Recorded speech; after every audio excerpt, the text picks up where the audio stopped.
The boxers have been given their instructions. The seconds are out. The crowd is ready for another edition of Shoulder Roll Virtual Boxing with your presenter, the boxing historian, Greg Rashid.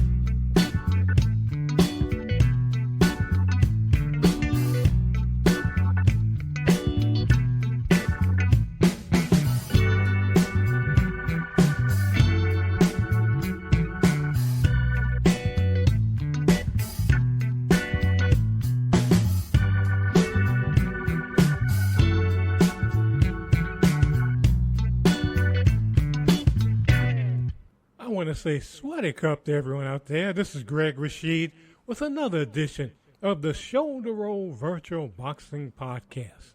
If you're new to the program, sweaty cup means hello in Thai. And I am in Bangkok, Thailand, loving it. And just happy for so many people listening in for the first time and all the veterans out there, all those folks that have been listening for goodness. It's been 2 years now. I want to say hi to you, sweaty cup. We're going to have a great show as always on this program. But if you're new to the program, what we do in this program is that we do fantasy fights. We use various modalities, be it computer games such as Title Bout 2 PC game created by the one and only Jim Trunza. We use Legends of Boxing PC game. We also use Glory Days Boxing card and dice game created by Anthony Crooks. But we have fun on here. And we just imagine. And if you're listening to the program, you're a boxing fan, so you sit around imagining, what would happen if Muhammad Ali fought Mike Tyson? Or what would happen if Joe Louis fought Jack Dempsey? Or, I know you do that. So that's what we do in this program. We use these modalities and just have fun and create what-if fights.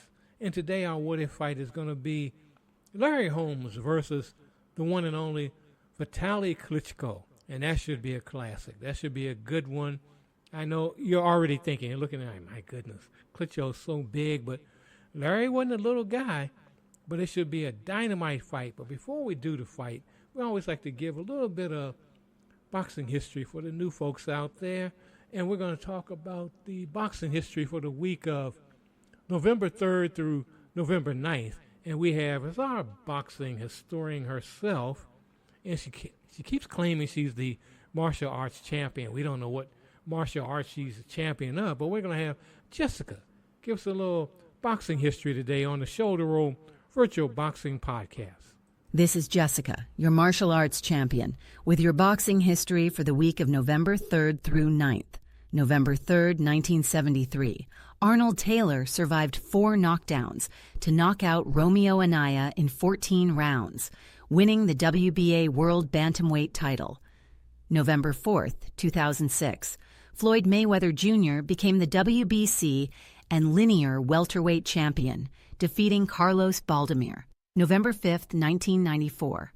George Foreman, at 45 years old, became the oldest heavyweight champion by defeating Michael Moorer via knockout in round 10 after being behind in all the scorecards. November 6th, 1993. Evander Holyfield recaptured the WBA and IBF heavyweight championships from Riddick Bowe at Caesars Palace in Las Vegas. The fight was temporarily stopped in the 7th round when a parachutist landed near the ring. November 7th, 1988. Sugar Ray Leonard became the second 4-division world champion and the first 5-division world champion by defeating Donnie Lalonde. November 8th, 2008. Joe Calzaghe defeated Roy Jones Jr. by unanimous decision to retain the Ring Magazine Light Heavyweight title. November 9th, 1996. Evander Holyfield won by technical knockout against Mike Tyson to win the WBA heavyweight title. Thank you so much for that, Jessica. And by the way, she mentioned in that the Holyfield bullfight. And the funny thing is that parachutist, you know who he landed on? And that's why if you look at the video of that fight, you'll see people just pouncing on him and beating him up.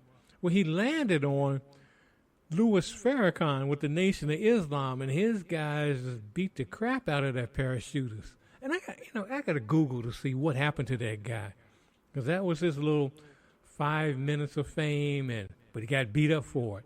But anyway, we're going to talk about right now, Jessica's going to talk about some current boxing history that was made over the weekend, if you're listening in today on November 3rd. And she's going to talk about one of the Fondoras. So let's hear that on the Shoulder Roll Virtual Boxing Podcast. Boxing's youngest undisputed champion now reigns in the women's flyweight division. Gabriela Fundora secured her place in history with a 7th-round technical knockout over Gabriela Celeste Alaniz, claiming all 4 major titles Saturday night at the Theater at Virgin Hotels in Las Vegas. The fight was stopped at 1 minute and 40 seconds of the round. "This is amazing," Fundora said in the ring after the fight. The 5 feet 9 inches Fundora's height proved a key advantage, making it difficult for Alaniz to close the distance. Fundora set the tone with a right hook in the first round. After a competitive second round, Alaniz found some success using footwork to land a big right hand in the third, showcasing her hand speed. Fundora responded in the fourth with a powerful right hook that caught Alaniz's attention, but Alaniz pressed on and landed a sharp left hook in the closing moments. The 5th round featured both fighters looking to counter, but Fundora landed the biggest shot in the final seconds. The 6th round saw Fundora connect with a clean straight left, while Alaniz kept up the pressure and landed good body shots. Despite the close nature of the fight, Fundora appeared to be in control. In the 7th, a straight left hand sent Alaniz to the canvas. Although Alaniz gestured at the referee, suggesting her foot was stepped on, Fundora seconds later landed another powerful left that floored Alaniz heavily. Alaniz's corner threw in the towel, prompting referee Robert Hoyle to halt the fight.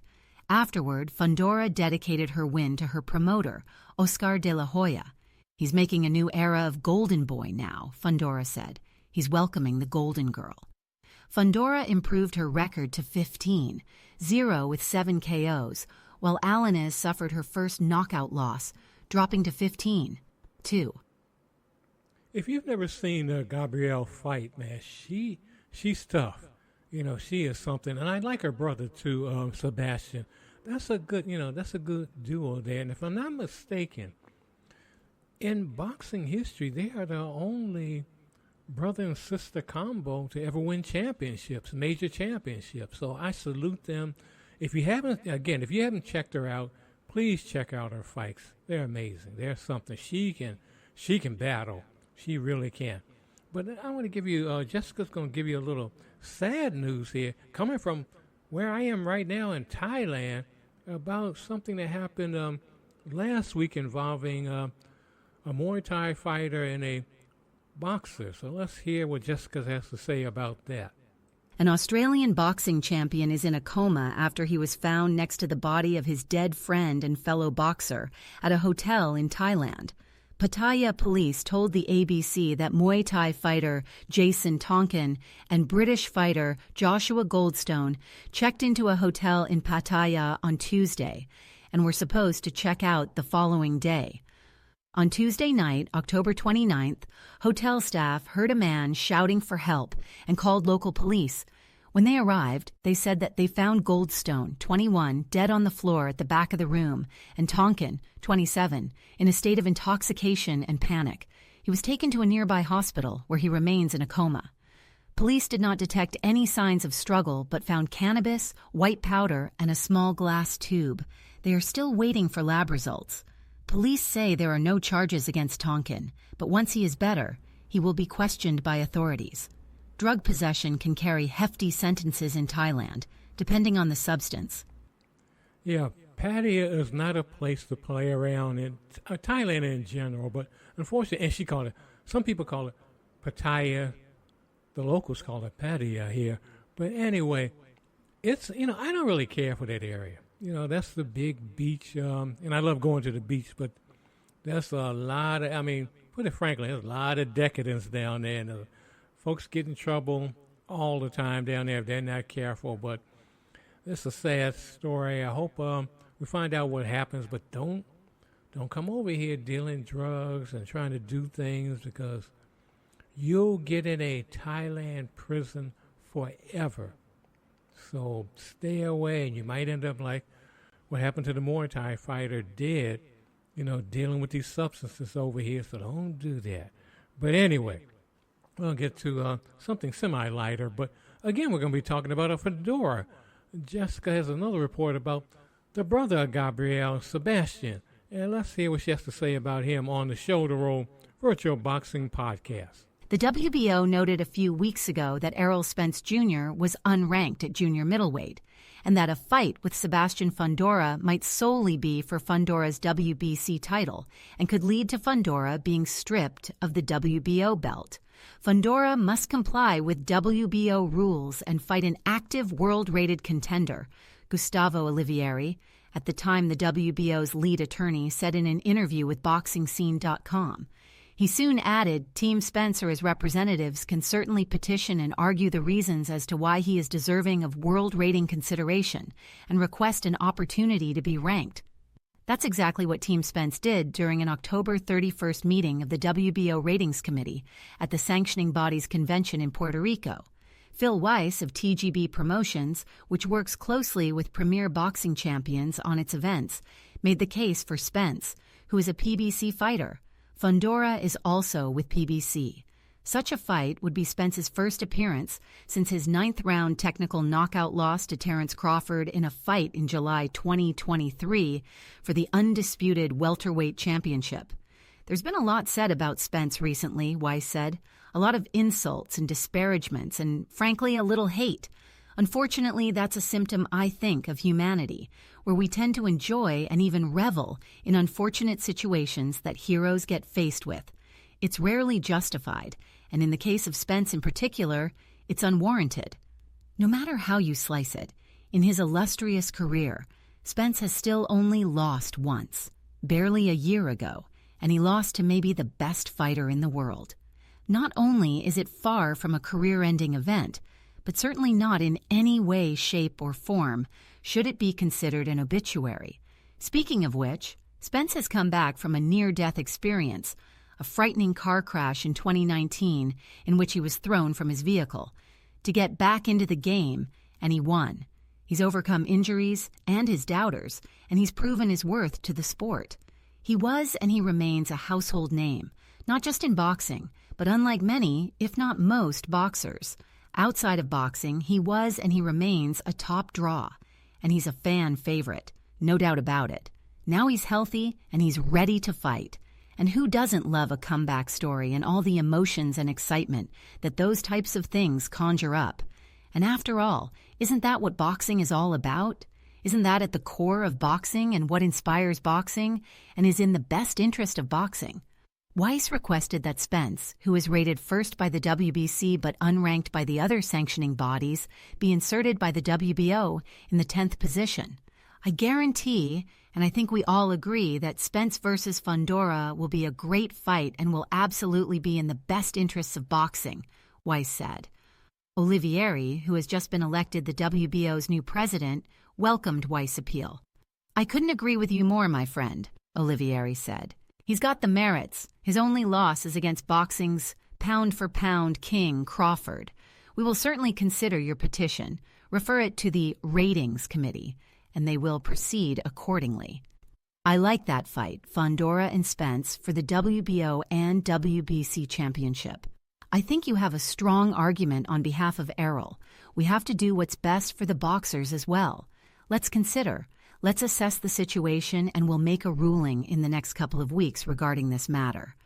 The 34-year-old Spence is 28, won 22 KOs. Fundora, who is 26 years old, has a record of January 1st, 21, 13 KOs. He has not fought since March, when he stepped in as a late replacement opponent and took a split decision over Tim Tszyu, which earned him the WBO and vacant WBC titles.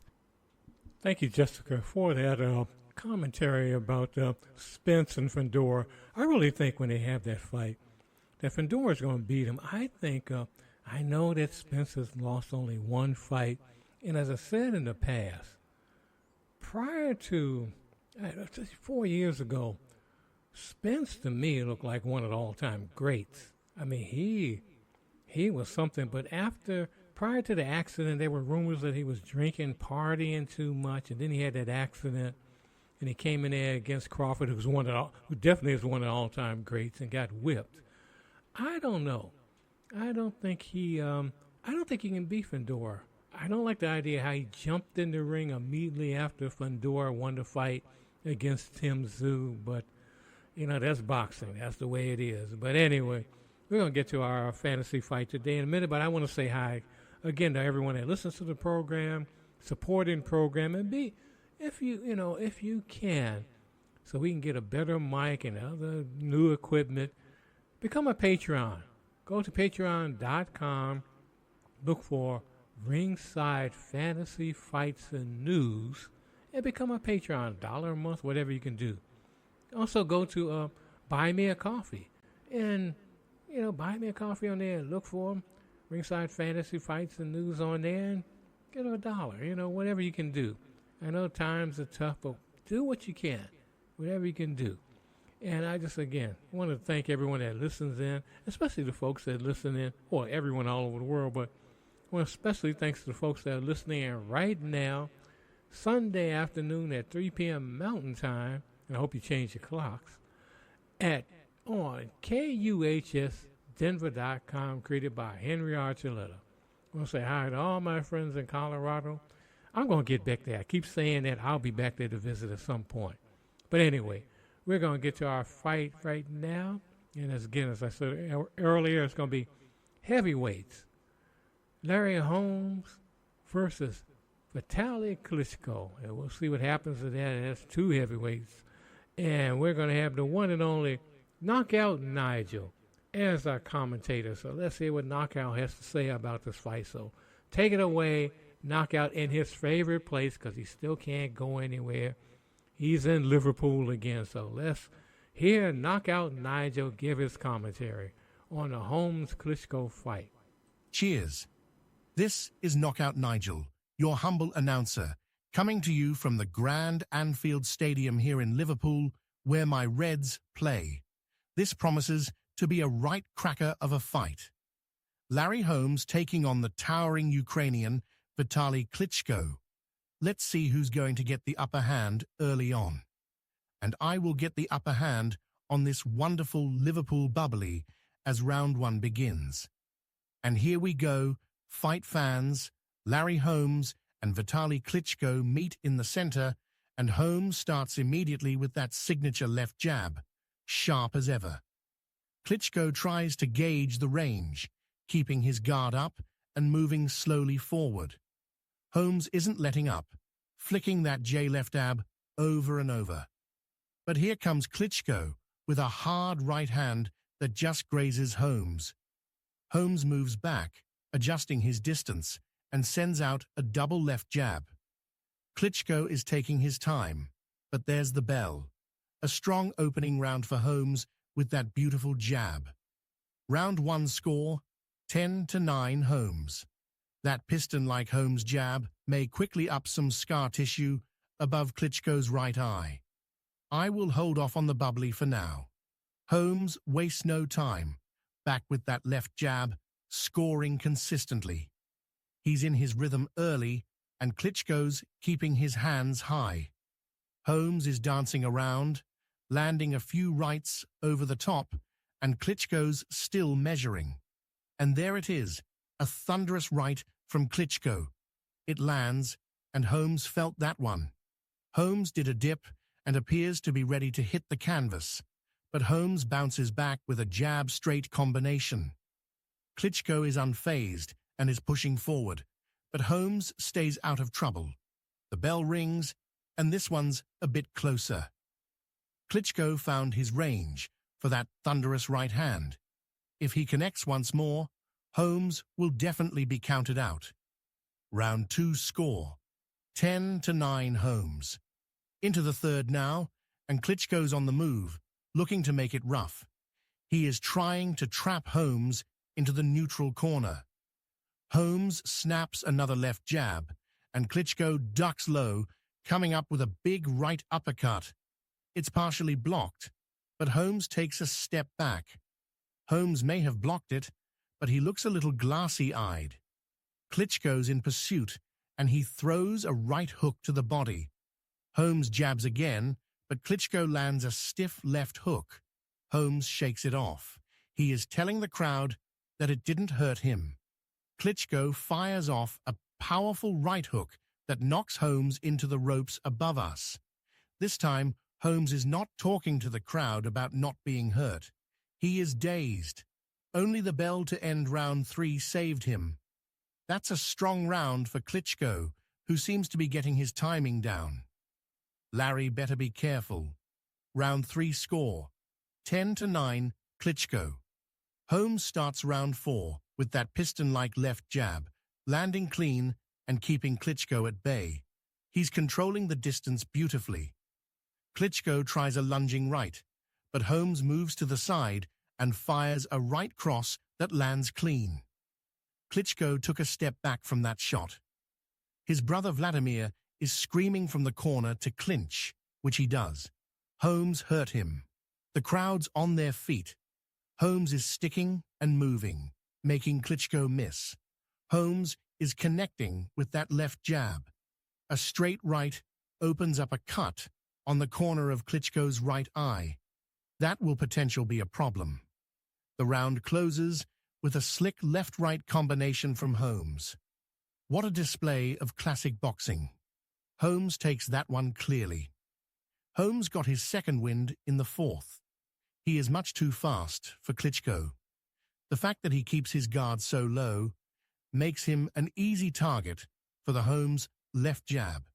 Round 4 score, 10-9 Holmes. Klitschko comes out pressing now, looking to change the pace. He has decided to move closer to Holmes and bully him. He's firing shots to the body, and Holmes is absorbing them well. Oh my! A huge right hand from Klitschko, and Holmes's knees buckled. He backs up, but immediately snaps out that left jab again. Klitschko's relentless, though. He pins Holmes against the ropes and throws a flurry. Holmes is blocking some of the punches on his gloves, but he's under fire.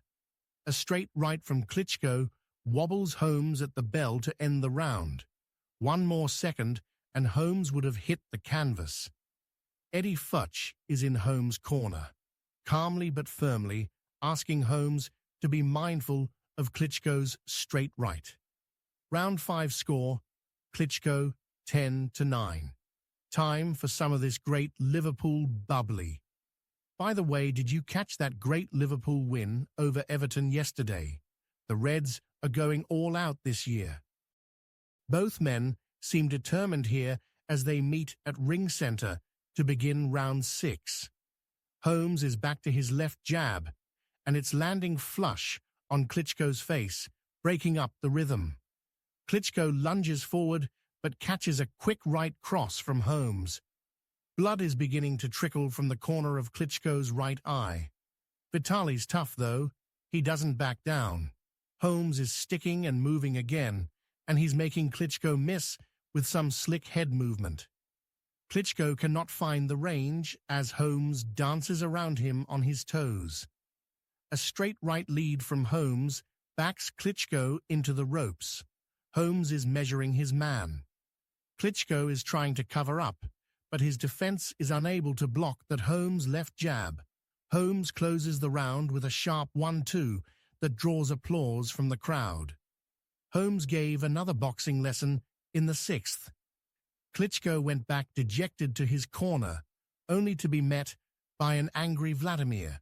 If this was the WWE, Vladimir would have tagged his brother and took his turn, fighting Holmes.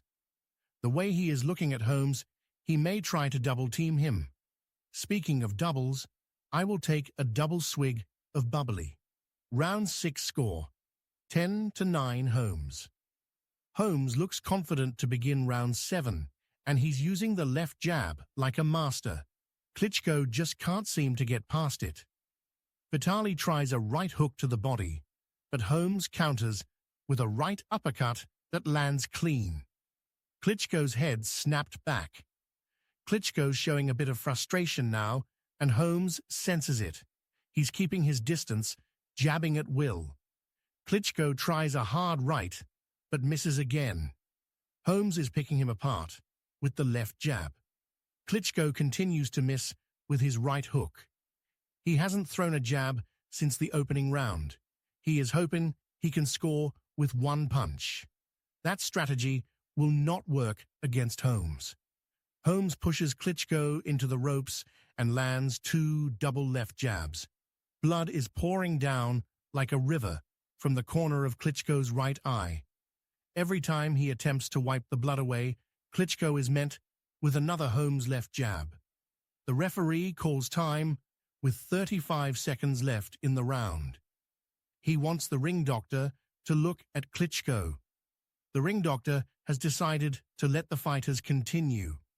As Holmes starts to flick out another jab, the bell ends round 7. That eye does not look good. Klitschko's corner is feverishly working on it. Round 7 score, 10-9. Holmes. Klitschko knows he's got to step it up, and he's coming forward aggressively, but Holmes is managing the distance. Holmes is dancing circles around him. There's the left jab, keeping Klitschko at bay. Klitschko throws a heavy right, and it lands. Holmes felt that one, folks. He moves back before Klitschko can follow through with another shot. There it is, a slick jab-straight combination from Holmes. The combo opened up Klitschko's cut again. Klitschko is having difficulty seeing out of the right eye.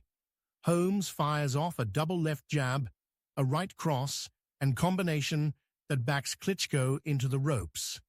Holmes goes downstairs with a left hook, followed by another combination to the head. The cut looks awful. Holmes lands a straight right. Klitschko is unable to block the blows from Holmes. Holmes is measuring Klitschko with his left arm and fires another solid right. Vladimir throws the towel in the ring to save his brother. The referee steps in and officially stops the fight. At 2:47 of the 8th round, the winner by technical knockout is the Eastern Assassin, Larry Holmes. Klitschko is not questioning his brother's decision. On this day, Holmes was the boxing master. Klitschko did score some early shots that almost decked Holmes, but he was unable to follow through. You have to be on your A game when you face Holmes, just like Liverpool will be on its A game when they face Man City.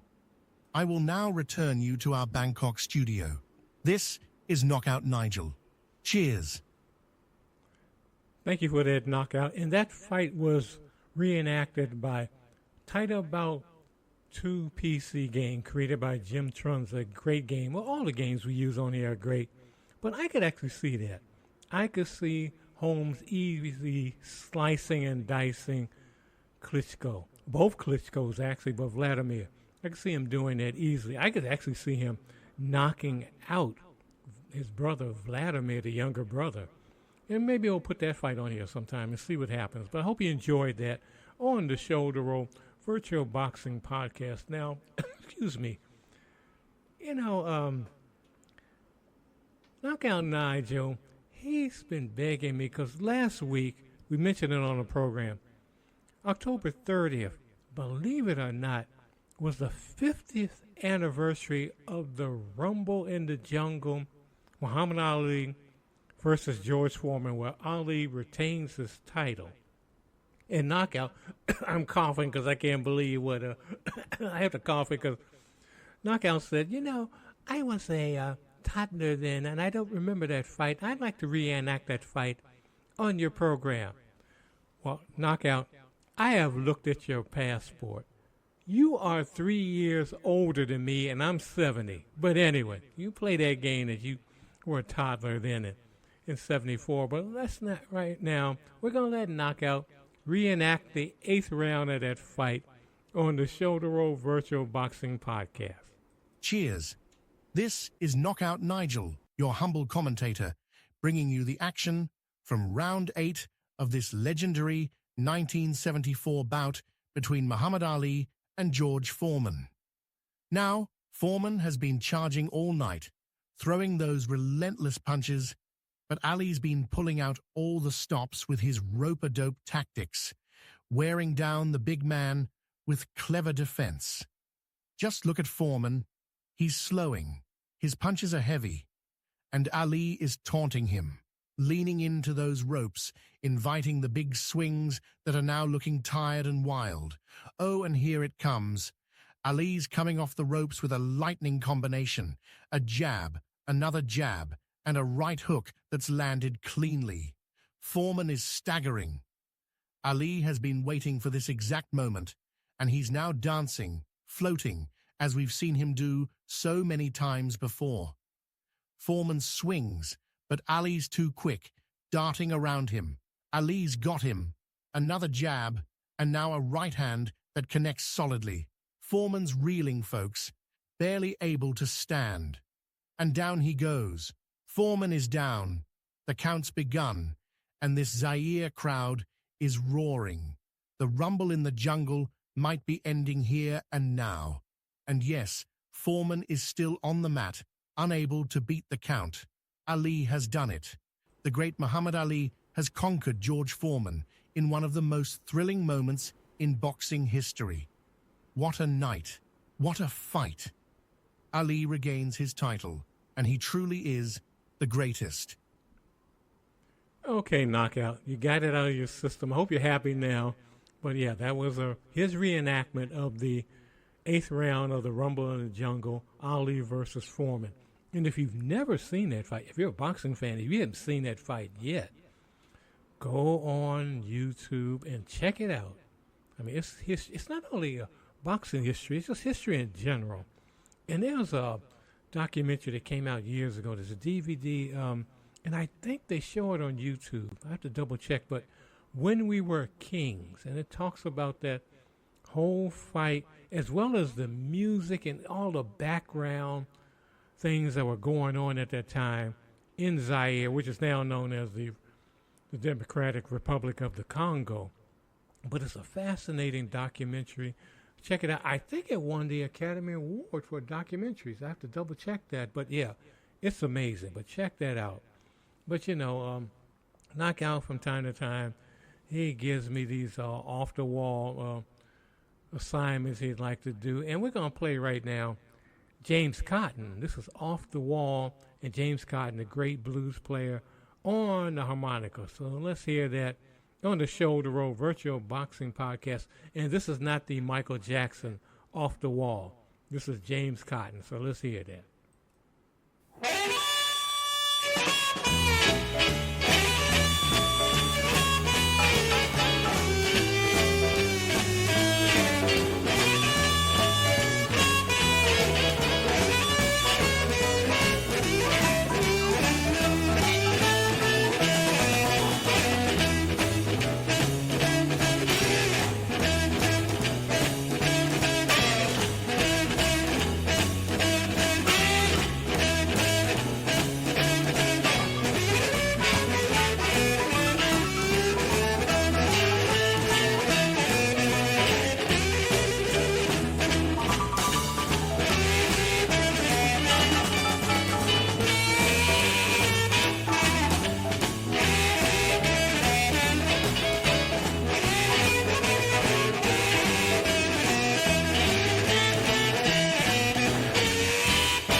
There's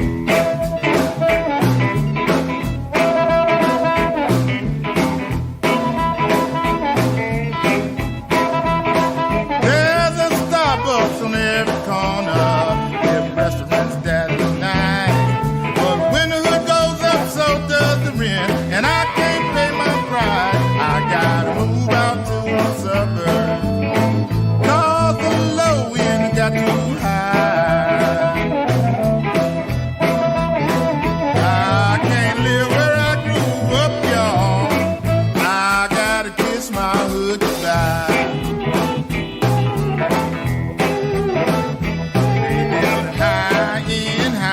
Down where the projects used to be. They even got $1 million condos in Cabrini Green.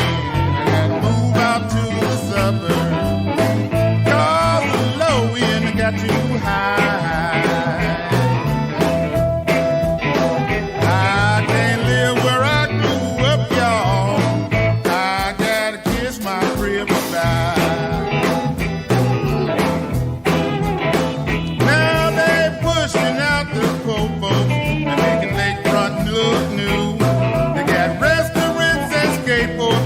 And yard clubs too. I gotta move out to the suburbs, 'cause the low end got too high. I can't live where I grew up, y'all. I gotta kiss my hood goodbye.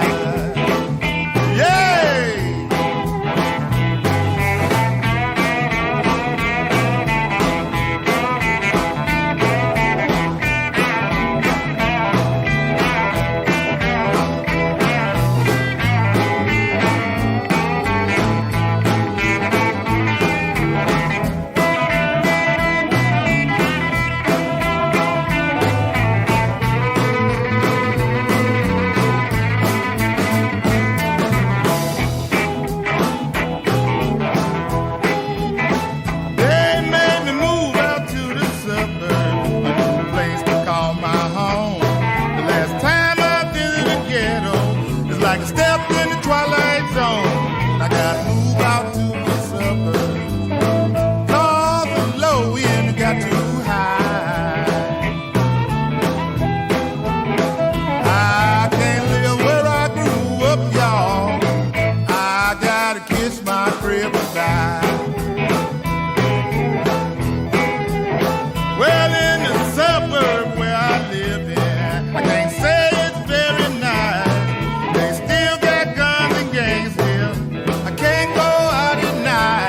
I gotta move out to the suburbs, 'cause the low end got too high. I can't live where I grew up, y'all. I got to kiss my hood goodbye.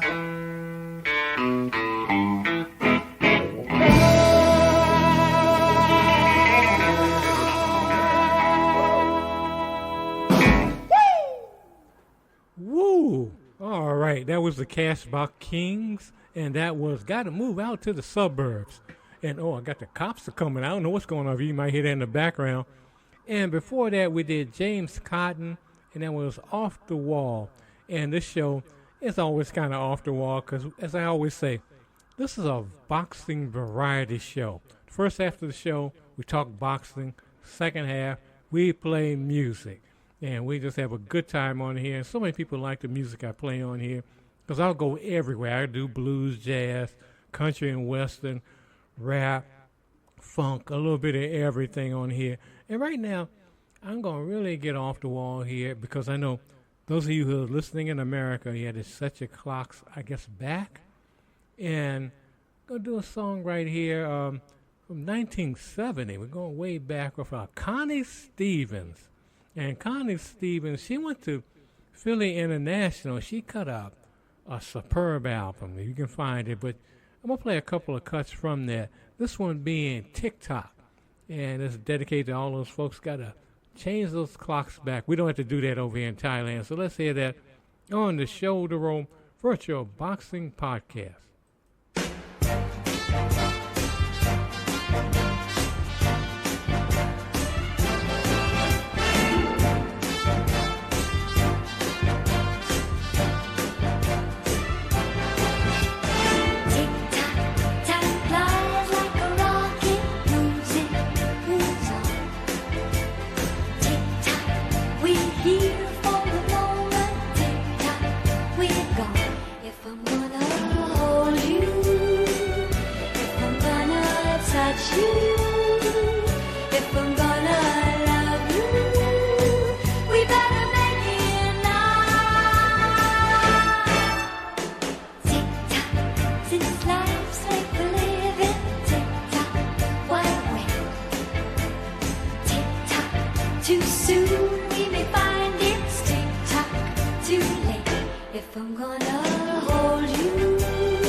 tall.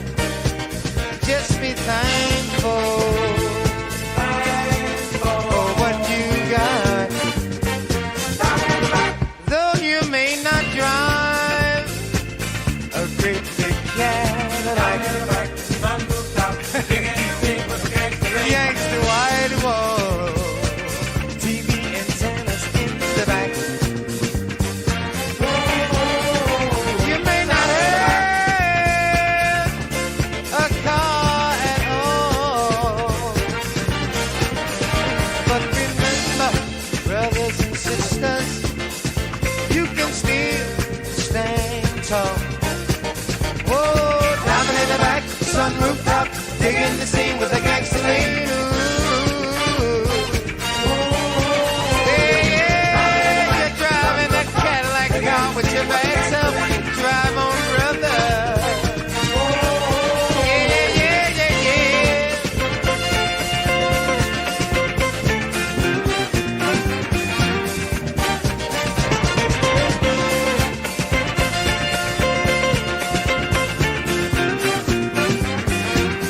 Oh, you may not drive a great big Cadillac, gangsta white wall, TV antennas in the back. You may not have a car at all, but remember, brothers and sisters, you can still stand tall. Whoa, driving in the back, sunroof top, digging the scene with the gangster lean. Ooh. Whoa, driving in the back, sunroof top, digging the scene with the gangster lean. Ooh. Hey, yeah, drive on, brother, drive on, brother. Oh, with your bad self. And you gotta hang on in there. You know, I got into this Philly International mood, and that was The Intruders featuring the great Little Sonny on lead vocals, and that was the William Devon song, Be Thankful for What You Got, and every day, just be thankful. And before that, we did from Philly International, Connie Stevens, and that was her version of the Delphonics, La La La Means I Love You. And we started the set off with Connie Stevens at TikTok. And you know, if they had, I think, and I've listened to it a number of times, that Connie Stevens version of La La La, I think if that had came out before the Delphonics, that would have been a monster hit. I mean, she really is singing on that. And I know a number of you out there saying, Connie Stevens?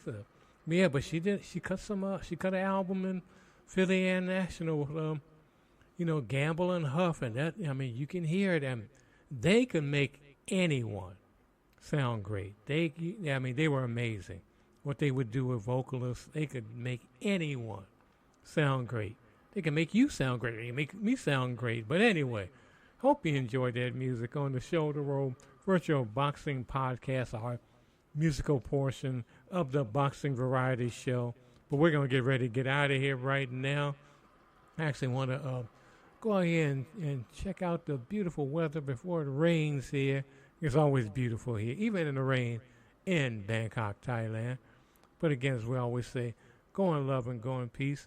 And when you get up in the morning, get up, go in that mirror, look at that mirror and say, hug yourself and say, I love myself. If you're sight impaired, get up, hug yourself, and say, I love myself. Because if you don't love yourself, you can't love anything, anyone, anybody. You can't do anything. So remember, always love yourself first. Be thankful for what you got. Be thankful for the moment. And yes, I know some of you out there saying, well, there's wars out there. There's so many issues going on. And it's hard sometimes to just sit back and be thankful. But you got to do what you can. Do what you can. Be thankful. Be grateful. Even in the most dire circumstances, there's always a light, a glimmer, a shimmer of a light.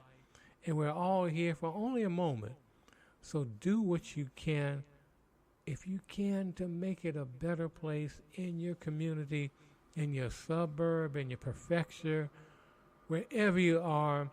Do what you can. Help a young person, help a senior in need, help an animal in need. Find out what you can do. Because that person who's living next door to you, you may think they're doing well, but they might have some issues. They might have something, and they may need your help at that moment. You never know. I remember when I was running an organization, I talk about it from time to time on here, and I was a director of an organization in Denver called Greater Park Hill Community, Inc. And we had a food bank in there, and it was amazing how people would come in there driving a new car, have the best clothing on, have everything down, but they needed food from a food bank. And as I learned, a lot of these folks had big homes and all, but inside the home, they had no furniture. They had nothing. And they were surviving. Sometimes not even paycheck, but paycheck. Some of them didn't have a paycheck. They somehow lucked on a way to get in those homes, but they needed help. So you never know. So do what you can. Help someone along the way, but remember, love yourself. So go in love and go in peace. This is Greg Rashid. We'll see you next time on the Shoulder Roll Virtual Boxing Podcast. Thanks for tuning in. Please remember to like, comment, share and subscribe to this channel. Thanks and have a great day.